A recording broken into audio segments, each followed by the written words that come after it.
So guys আসসালামু আলাইকুম। আশা করি আপনারা সকলে ভালো আছেন, আমিও ভালো আছি। তো প্রথম দিন আজকে আর বেশি কথা বাড়াবো না। তো আমি আজকে প্রথম যে ভিডিওটি শুরু করব, ভিডিওটি হবে হলো উমর অন ফায়ারের কাপড় ব্লগারদেরকে নিয়ে। তো এই ভিডিওটিতে আজকে যেই কাপড় ব্লগার এই ভিডিওটি আপনাদেরকে রিভিউ দিতে যাইতেছি, সেই ভিডিওটি চলেন শুরু করা যাক। নিকৃষ্ট। তার মানে দর্শক আপনারা বুঝতেই পারতেছেন আমি একজন কাপড় ব্লগারের ইন্টারভিউ নিতে আসছি। তো চলেন দর্শক কিন্তু সেই বউ ব্যবসায়ী বাড়ির ভিতরে ঢুকি। নাহিদ কাকা এখন কাপল ব্লগারদের সঙ্গে দেখা করতে যাইতেছে। তো চলুন দেখতে থাকি এরপরে কি হয়।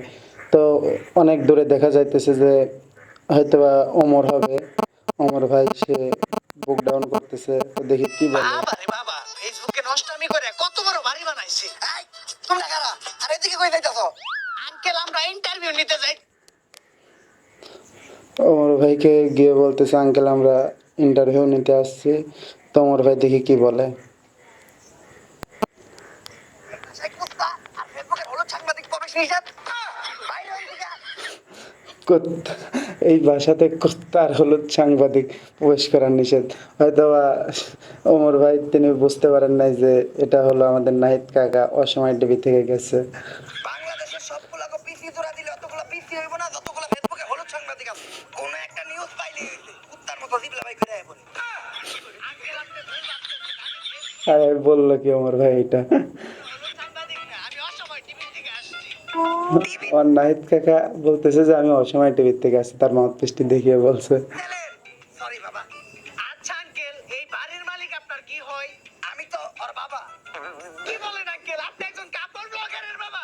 আচ্ছা এদের ভিডিওগুলো অনেকটা মজা, ইন্টারেস্টিং ভিডিও। সো এদের ভিডিওগুলো দেখলে সকলেরই খুব ভালো আঙ্কেল, লাগে। আপনি যে একজন বউ ব্যবসায়ীর বাবা, এতে আপনার অনুভূতিটা কি? ওয়াক্ফ, লজ্জা করে। আমি তো সমাজে মুখই দেখাইতে পারি না। এর লেগে আমার কেউ জিগাইলে আমি কই দিয়ে আমি কামলা দিয়ে খাই। আমার কোনো পোলাপান নাই।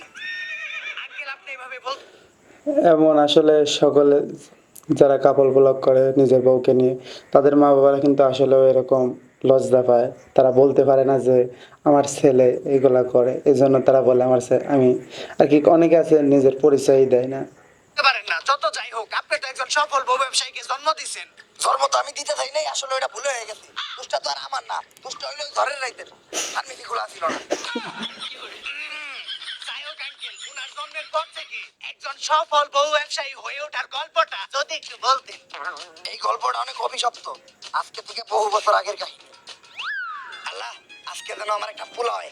আমার স্বপ্ন আমার একটা পোলা হইলে আমি ওরে মুকেশ আম্বানির মতো বড় ব্যবসায়ী বানাবো। আমিন। কংগ্রাচুলেশন, আপনার ছেলে সন্তান হইছে।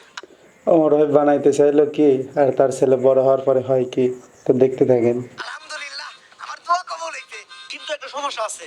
ওর রিপোর্ট দেখে যেটা বুঝতে পারলাম, ওর মাথায় তো ব্রেন নাই, ব্রেনের জায়গায় গু আছে।